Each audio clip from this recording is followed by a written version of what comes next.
Have you ever felt the sting of rejection when you needed help most? Picture this. A freezing blizzard rages outside, and you stand trembling, your loyal companion by your side, only to hear the harsh words, "No dogs allowed. Get out." This was the reality for Daniel Harper, a 42-year-old homeless veteran, on the coldest night Riverstone had endured in decades. A former combat medic who served 3 grueling tours in Iraq, Daniel's weathered face and silver-streaked hair told tales of hardship few could fathom. Yet his warm hazel eyes still flickered with the spirit of the soldier who once saved lives under fire. After his discharge 5 years ago, PTSD, nightmares, flashbacks, and relentless panic attacks shattered his ability to hold a job. His savings vanished, and last month, he lost his cramped apartment after missing rent.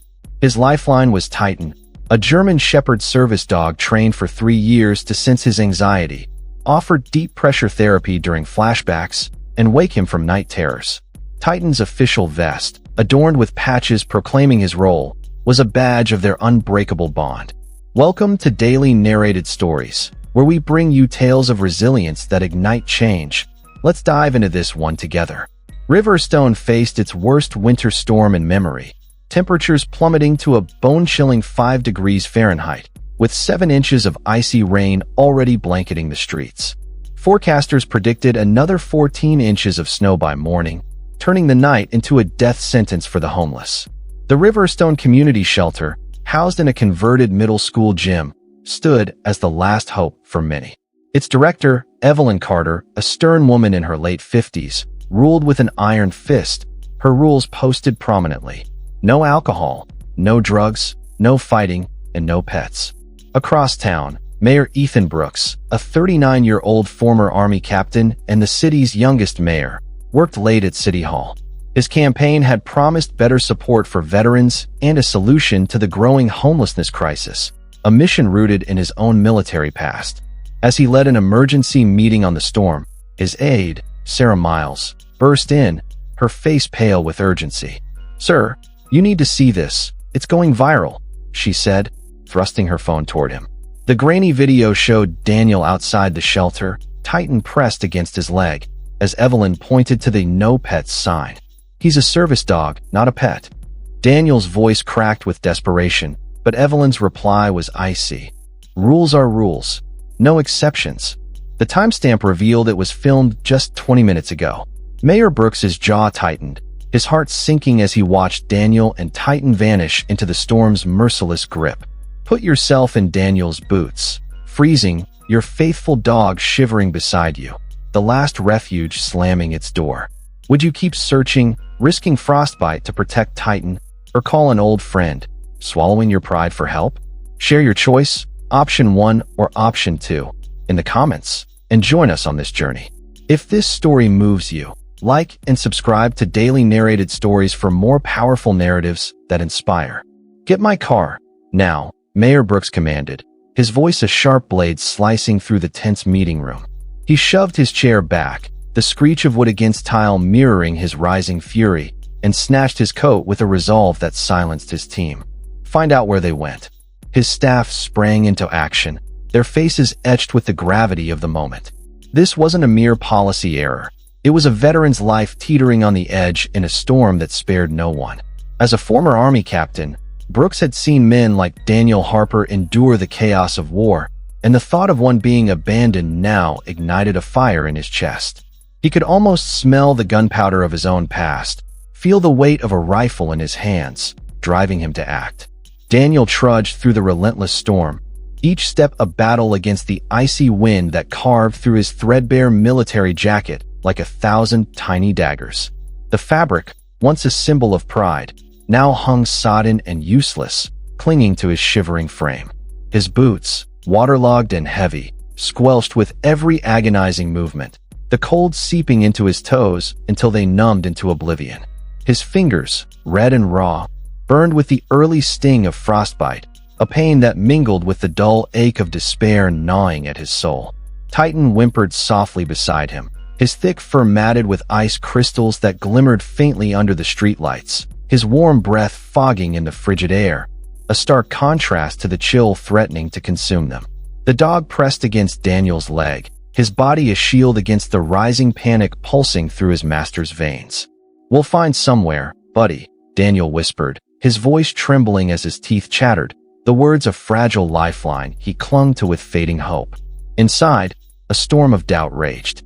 Had they truly faced worse? 3 tours in Iraq flashed before him.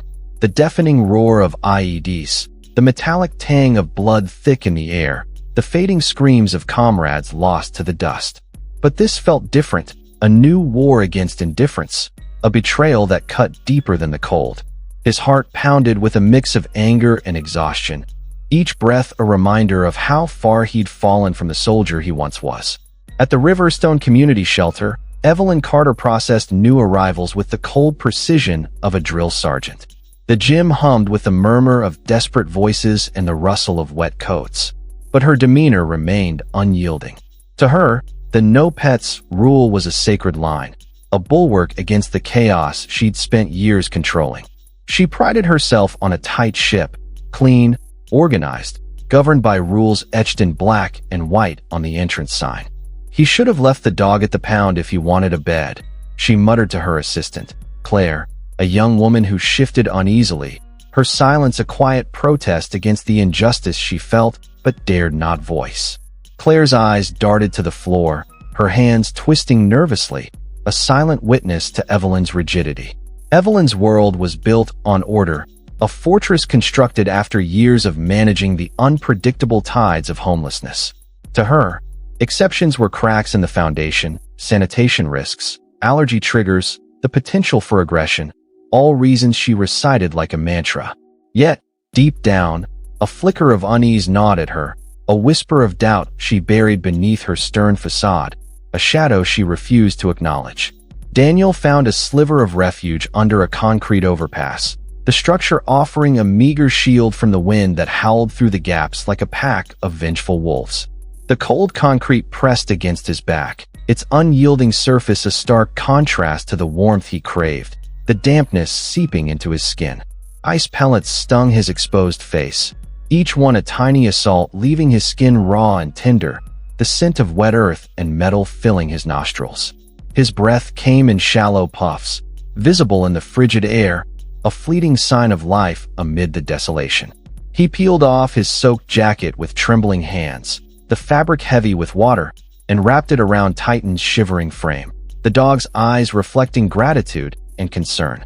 Pulling Titan close, Daniel felt the dog's warmth seep into his chilled body, a fragile barrier against the storm's relentless assault. His numb fingers fumbled with his phone, the screen's faint glow illuminating his frost-bitten hands. 14% battery, a cruel taunt in his desperate search for salvation. As he scrolled through his contacts, his heart sank deeper with each name. Friends from the old days had drifted away, their lives moving forward while his spiraled into shadow. The isolation pressed against him, a weight heavier than the storm itself, a loneliness that echoed in the empty spaces of his mind. A missed call from his old squad leader, Tom Rivera, caught his eye like a beacon in the darkness.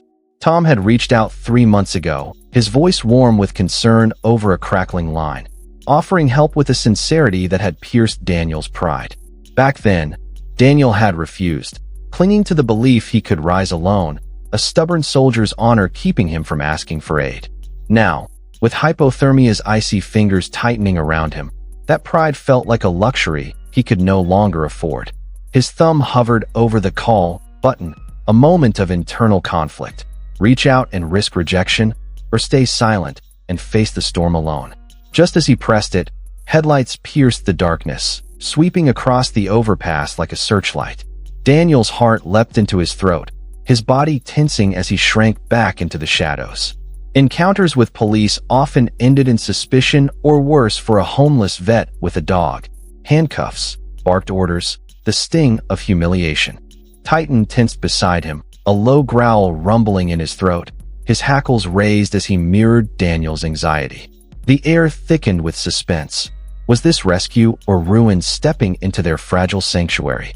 A black SUV rolled to a stop at the overpass entrance, its tires crunching against the icy ground with a sound that broke the silence. The driver's door creaked open, and a figure stepped out, the rain obscuring their face, clad in an official city windbreaker that flapped wildly in the wind.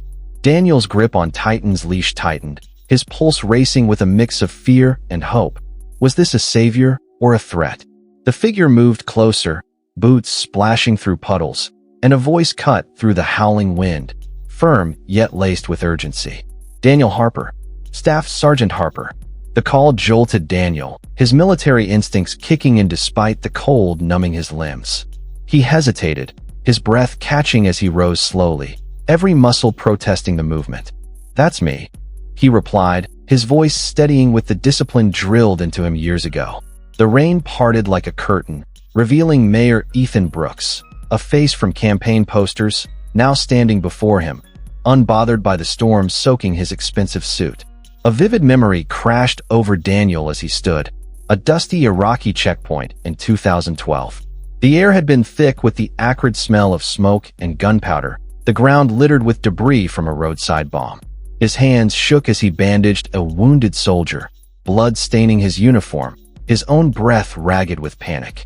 The chaos had threatened to swallow him, screams echoing, the distant thud of artillery, until Titan, then a young pup with bright eyes, nudged against his leg. That steady pressure had grounded him, pulling him back from the edge of a breakdown, forging a bond that had carried him through war and now, perhaps, through this storm. The memory lingered, a bittersweet ache that fueled his resolve. "I'm sorry for what happened at the shelter," Mayor Brooks said, his voice heavy with regret as rain dripped from his brow. "That's not how Riverstone treats its heroes." Daniel straightened, his posture a reflex of military training, his voice hard with the truth he'd lived. "With respect, sir, it seems that's exactly how Riverstone treats its veterans." The mayor didn't flinch, his eyes meeting Daniel's with an intensity that promised change. "You're right, and that changes tonight." The words hung in the air, a vow that stirred a flicker of hope in Daniel's chest, though skepticism lingered like a shadow. Back at the shelter, the gym fell into a stunned silence as Sarah Miles burst through the double doors, her boots leaving wet prints on the polished floor. Flanked by 2 city officials and a police officer, her presence commanded attention. "Ms. Carter," Sarah announced, her voice ringing with authority across the now quiet space. "By emergency order, Mayor Brooks has suspended the no pets policy for documented service animals at all city shelters." Evelyn's face flushed a deep crimson, her hands clenching into fists at her sides. "He can't do that.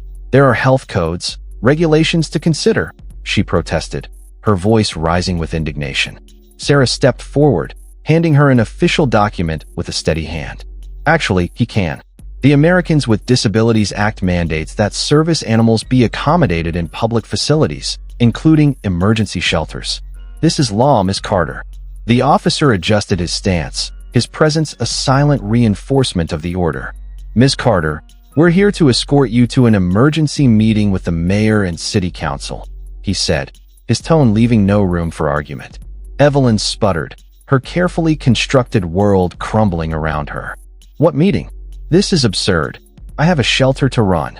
Sarah held up her phone, the screen glowing with the viral video now nearing 75,000 views, the comments a torrent of outrage and support. "This meeting, where you turned away a decorated veteran and his service dog in a deadly storm. The city, the nation, is watching." The weight of those words sank into Evelyn, her staff exchanging nervous glances that betrayed their own discomfort with her decision. Inside, a storm of regret began to brew, a realization that her rigid adherence to policy might have cost a life. Under the overpass, Mayor Brooks helped Daniel into the SUV, his hands gentle but firm as he guided the shivering veteran to safety. His security team worked with care, lifting Titan into the back seat with a blanket to shield him from the cold, their movements a silent acknowledgement of the dog's importance. "Where are we going?" Daniel asked, his voice hoarse but laced with wary curiosity, his eyes scanning the mayor's face for signs of deception. "First, to get you both warm and fed," Mayor Brooks replied, his tone reassuring yet resolute. "Then, we need to talk about veteran services in this city, a conversation that's been overdue for far too long." As the SUV's engine purred to life and pulled away, a small crowd gathered at a distance, their phones raised like lanterns in the dark, capturing the moment that would soon ignite a national conversation. The headlights faded into the storm, leaving behind a trail of hope and unanswered questions. How far would this ripple? At City Hall, the lobby had been transformed into a crisis center, a hive of activity that buzzed with the urgency of the night. Medics stood ready with stacks of thermal blankets and steaming mugs of broth, their faces etched with concern. A veterinarian waited with specialized warming pads designed for service animals, her kit open and prepared. Daniel hesitated at the entrance, the sudden flood of attention overwhelming after months of being a ghost in society's eyes. The bright lights and warm air felt alien, a stark contrast to the cold shadows he'd inhabited. Titan nudged his leg, his wet nose a grounding force against the anxiety that tightened Daniel's chest. "It's okay," Mayor Brooks assured him, his voice a steady anchor. "No one here will separate you from Titan." A medic approached, her hands gentle as she draped a blanket over Daniel's shoulders, the fabric warm against his chilled skin. She handed him a cup of broth, the steam rising to caress his face, a small comfort that brought tears to his eyes. The veterinarian knelt beside Titan, her voice soft as she explained each step, checking his pulse, listening to his heartbeat. "He's in remarkable shape, considering the conditions," she said, admiration in her tone. "He was protecting you at his own expense." Daniel's eyes welled up, his hand trembling as he stroked Titan's damp fur. "He always does. Out there," he said, tapping his temple with a shaky finger, "and in here, where the real battles are fought." The moment hung heavy, a testament to their unbreakable bond. Across town, the Riverstone Community Shelter became a different kind of battlefield. News vans lined the street, their lights piercing the storm as reporters braved the elements, microphones in hand, eager to capture the unfolding drama. Inside, Sarah Miles oversaw the installation of new signs beside the old "No Pets" notice, "Service Animals Welcome," it's federal law. The volunteers worked quickly, their movements a blur of purpose, while Evelyn sat rigidly in her office, her defiance crumbling under the weight of the night's events.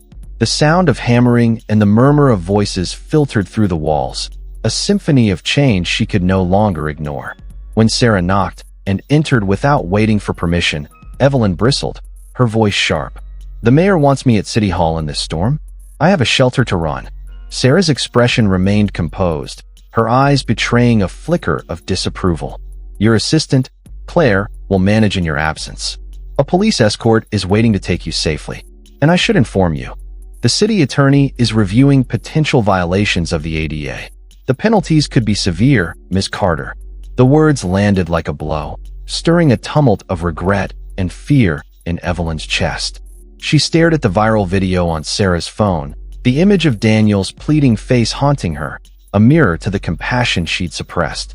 Mayor Brooks called an emergency press conference, the room filling with the hum of cameras and the rustle of notebooks. As the lights blazed, he stood beside Daniel and Titan, both now dry and cleaned up, Titan sporting a new service vest embroidered with a symbol of resilience. "What happened tonight was unacceptable," the mayor began, his voice trembling with a controlled anger that resonated through the hall. "Staff Sergeant Daniel Harper served this country through 3 tours, saving countless lives under fire. When he needed us, our system failed him in the cruelest way." The cameras captured Daniel's stoic expression, his military bearing a silent testament to his strength despite the trials he'd endured. Titan sat perfectly at attention beside him, a model of a highly trained service animal, his presence a quiet defiance against the night's injustice. Effective immediately, Mayor Brooks continued, his tone firm. "I am launching a veteran housing initiative to provide immediate shelter for any homeless veteran in Riverstone, with explicit accommodations for service animals." The room erupted in applause, a wave of support that lifted Daniel's spirits, though he kept his gaze forward, unsure of the future. "I'm also ordering a comprehensive review of all city shelter policies," the mayor added, his voice steady with resolve, "to ensure full compliance with the Americans with Disabilities Act and veterans' rights." As he spoke, the doors at the back of the hall swung open, and Evelyn Carter entered, escorted by 2 police officers. Her face was flushed with embarrassment, her steps hesitant as all eyes turned toward her. "Ms. Carter," the mayor acknowledged, his tone icy, perfect timing. The cameras swiveled to capture her uncomfortable approach, the click of shutters a relentless drumbeat. Ms. Carter made a decision tonight. Mayor Brooks addressed the cameras, his words deliberate. A decision that nearly cost a veteran his life and certainly cost him his dignity. Evelyn stepped forward, her voice shaky with the weight of her actions. Our policies exist for health and safety reasons, outdated policies that violate federal law. The mayor interrupted, his gaze piercing. Policies that, as shelter director, you were responsible for reviewing and updating. The tension in the room was palpable, a thick fog of judgment and expectation. Daniel watched the confrontation with a tumult of emotions. Anger at the system that had failed him, empathy for Evelyn's precarious position, and a lingering fear of how fragile his own stability remained. He knew too well the sting of losing a job, the slow descent into invisibility it brought. His mind drifted to the memory of his last paycheck, the final nail in the coffin of his independence, and the months of hunger that followed. Unexpectedly, the doors opened again, revealing a group of uniformed veterans from the local Veterans of Valor post, their boots echoing with purpose. Led by Captain Lena Torres, a tall woman with captain's bars gleaming on her uniform, they approached with a crispness that reminded Daniel of his old unit. She saluted him, her gesture a jolt of pride through his weary frame. "Staff Sergeant Harper," she said, her voice resonant with respect. "Captain Torres, VOV Post 1882. We're here to ensure you and Titan receive the support you've earned." Daniel returned the salute, his throat tightening with emotion. It had been years since anyone had acknowledged his service with such honor, the salute a bridge back to the man he'd been. Tears prickled his eyes, but he blinked them back, the weight of their support grounding him. Captain Torres turned to face Mayor Brooks and Evelyn, her stance unyielding. "The veteran community is watching this situation closely, and we expect accountability, full and immediate." Mayor Brooks nodded solemnly, his expression a mask of determination. "And accountability there will be." As cameras flashed, capturing the moment in a staccato of light, Daniel felt Titan press against his leg, not an alert, but a reassurance that steadied his racing heart. For the first time in months, a fragile hope took root, a seedling in the barren soil of his despair. In Mayor Brooks's private office, away from the glare of the press, Captain Torres and two other veterans formed a protective circle around Daniel. The room was warm, the scent of coffee mingling with the faint musk of wet coats, a stark contrast to the storm outside. Titan settled at his feet, his head resting on Daniel's shoe, a silent companion in the unfolding drama. The mayor closed the door, the click a signal of confidentiality, and spoke. "There's something you should know," he said, gesturing for Daniel to take a seat in a plush chair that felt foreign against his weary body. "This situation has revealed something much bigger than one shelter director's poor judgment." He opened a folder, the rustle of papers a prelude to revelation. "After tonight, I had my staff pull records from all 5 emergency shelters in the city. In the past year alone, 47 veterans with service animals have been turned away, and those are just the documented cases." Captain Torres cursed under her breath, the word a sharp crack in the quiet room. "That's criminal," she said, her fists clenching at her sides. "It gets worse," the mayor continued, his voice dropping to a grim whisper. 3 years ago, the city received a $2.5 million federal grant specifically for accommodating veterans with service animals. That money didn't go where it was intended. Daniel's expression hardened, his jaw tightening as anger surged. "Where did it go?" he demanded, his voice low but fierce. "That's what we intend to find out," Mayor Brooks replied, his eyes meeting Daniel's with a promise of justice. "Because it certainly didn't go towards service animal accommodations or veteran-specific resources." The revelation hung heavy, a cloud of betrayal that thickened the air. Sarah Miles entered, her footsteps quick and purposeful, her expression urgent as she carried a tablet. "Sir, you need to see this," she said, placing the device on the desk with a decisive tap. The screen glowed with the viral video, now surpassing 1.2 million views, the comments scrolling like a river in flood. But what caught their attention was a new development. Dozens of veterans from across the country were sharing their own stories, each one a mirror of Daniel's pain. "This isn't just Riverstone," Sarah explained, her voice trembling with the weight of the discovery. This is happening everywhere. Shelters turning away veterans because of their service animals. Daniel stared at the screen, the realization dawning like a slow sunrise. His story was no longer his alone. "This isn't just about me anymore, is it?" he asked, his voice barely above a whisper. "No," Mayor Brooks agreed, his tone resolute. "It's about exposing a systemic failure in how our country treats its veterans." Captain Torres leaned forward, her eyes alight with purpose. "Staff Sergeant, with your permission, the VOV would like to make you the face of a national campaign to address this issue. Your story could drive real change." Daniel hesitated, discomfort prickling his skin at the thought of the spotlight. "I'm not sure I'm the right person," he said, his voice thick with uncertainty. "I'm just trying to survive, day by day, moment by moment." The room fell silent, the weight of his humility a counterpoint to the enormity of the task ahead. The door opened again without a knock, the suddenness a jolt to the tense atmosphere. Evelyn Carter entered, her previous defiance replaced by a pale, shaken expression, her hands twisting nervously at her sides. "I need to speak with all of you," she said, her voice barely above a whisper, fragile as glass. "Especially you, Sergeant Harper." Mayor Brooks stood, his posture rigid. "Ms. Carter, this is a private meeting. Please," she insisted, her eyes pleading. "What I have to say changes everything." Daniel considered her for a long moment, the memory of her cold rejection flashing in his mind, then nodded. "Let her speak." Evelyn approached cautiously, keeping a respectful distance from Titan, her movements tentative as if fearing judgment. "I was told to enforce the no pets policy strictly, especially for service animals," she began, her voice cracking. "I was specifically instructed to document any incidents as voluntary departures rather than denials of service." "Instructed by whom?" Mayor Brooks demanded, his tone sharp with suspicion. "City Housing Director Nathan Carter," she replied, her gaze dropping to the floor. Sarah's eyes widened in recognition. Nathan oversaw all federal grants related to housing and homelessness in Riverstone, a position of trust now tainted by suspicion. "There's more," Evelyn continued, her voice gaining a tremulous strength as she unburdened herself. 3 months ago, I questioned the policy after turning away a veteran in a wheelchair with a service dog. His pleas still echo in my mind. "Please, she's all I have." Director Carter told me that accommodating service animals would eat into the budget and that I should prioritize quantity over special needs.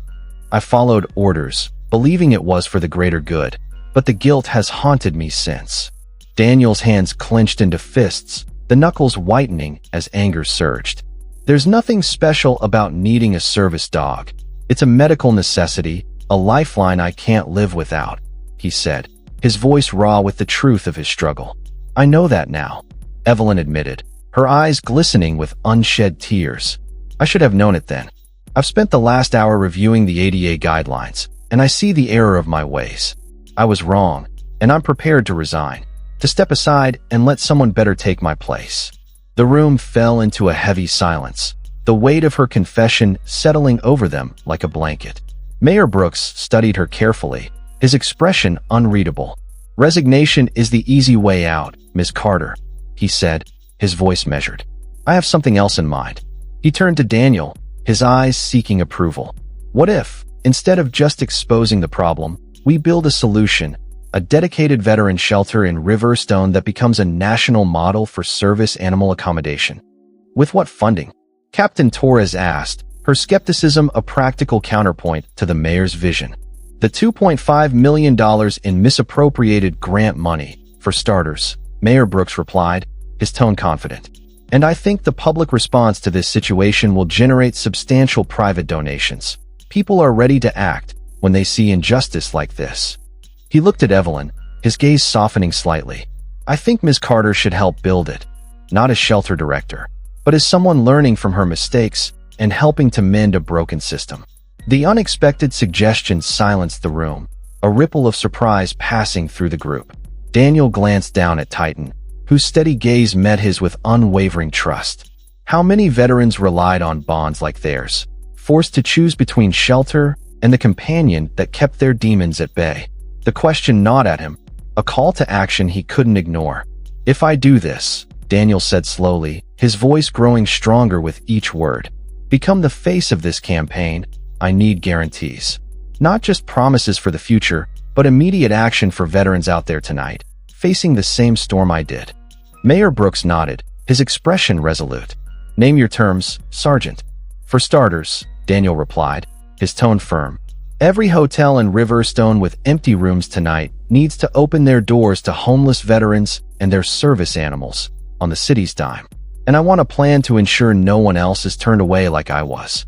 The room buzzed with the energy of possibility, a new chapter unfolding in the shadow of the storm. 6 months later, the Riverstone Veterans Haven opened its doors, a beacon of hope born from that fateful stormy night.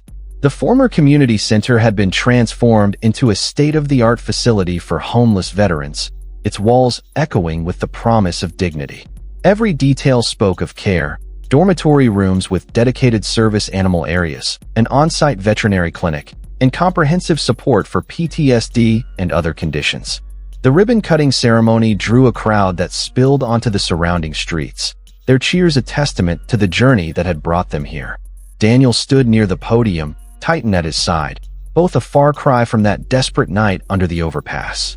Daniel wore a sharp suit, his hair neatly trimmed, his posture reflecting the soldier he'd always been beneath the struggle. Titan's new vest bore a patch, Policy Change Hero, a symbol of their triumph. Mayor Brooks took the microphone, his voice steady with pride. 6 months ago, a storm exposed a crisis in our city, one we'd ignored for too long.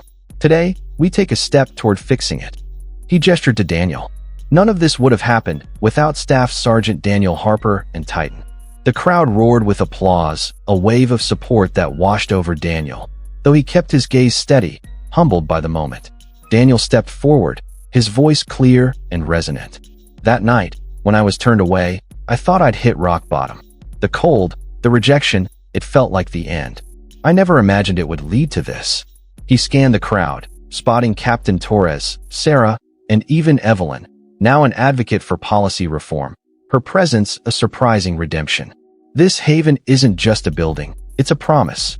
No veteran should ever choose between shelter and the service animal that keeps their demons at bay. The wounds of war aren't always visible, and healing takes many forms: loyalty, community, and the courage to stand up. After his speech, he knelt beside Titan, his voice a whisper only the dog could hear. "We made it, buddy, together." Titan licked his hand, a silent vow of loyalty that brought a tear to Daniel's eye, a private moment of gratitude amid the public triumph. The haven's impact rippled outward. 19 cities nationwide had begun similar projects, their foundations laid with the Riverstone model as a blueprint. A federal task force, spurred by the scandal, investigated misused veteran funds, leading to sweeping policy reforms and new accountability measures. Daniel concluded his speech, kneeling to Titan's level. "This guy saved me, overseas in combat, and here at home in a different fight. Every veteran deserves to keep their lifeline." The crowd rose in a standing ovation, their clapping a thunderous affirmation as Daniel and Titan led the first tour. A bronze plaque at the entrance read, "No veteran left outside, no service animal left behind." Its words a permanent marker of their victory.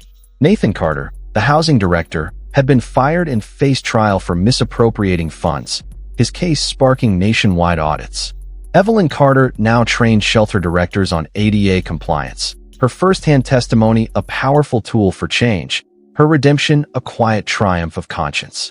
That evening, as the crowds dispersed, Daniel walked Titan around the haven, the twilight casting a warm glow on the building's walls. The air carried the scent of fresh paint and hope, a stark contrast to the storm's bitterness. A young veteran approached, a Labrador service dog at his side, his eyes bright with gratitude. "Sergeant Harper, thank you. I've been sleeping in my car for months because no shelter would take us." Daniel shook his hand, his grip firm with empathy. "Not anymore. You're home now." The moment lingered, a passing of the torch from one survivor to another. Stories like Daniel's aren't rare. Across the United States, 40,000 veterans face homelessness, many relying on service animals to cope with PTSD, physical disabilities, and the invisible scars of war. Yet discrimination persists. Last month in Seattle, An Army veteran was denied shelter 3 times despite federal law mandating accommodation. These gaps between our gratitude for veterans and our actions reveal a harsh truth. True respect lies in upholding their rights when they're most vulnerable. Daniel's journey shows the power of standing up, even at your lowest. Have you ever fought for someone or faced discrimination yourself? Share your story in the comments and tag #ServiceNotSheltered to join the movement Daniel started. Your voice could inspire change and connect you with others who understand. Daniel's story is a reminder that one person's courage can ignite a revolution. Sometimes, standing alone in the rain starts a downpour of change that reshapes a nation. At Daily Narrated Stories, we're committed to sharing these untold tales of resilience and justice, stories that remind us of our shared humanity. Next week, we'll bring you another unforgettable narrative. He was fired for helping a starving child. Then the CEO got a call he'd never forget, a tale of karma that will leave you speechless. If Daniel and Titan's fight moved you, don't wait. Subscribe to Daily Narrated Stories now and hit the bell so you never miss a story that could change how you see the world. Time is ticking. These narratives need your support to keep shining a light on what matters. Join our community today, and let's make a difference together before this opportunity slips away.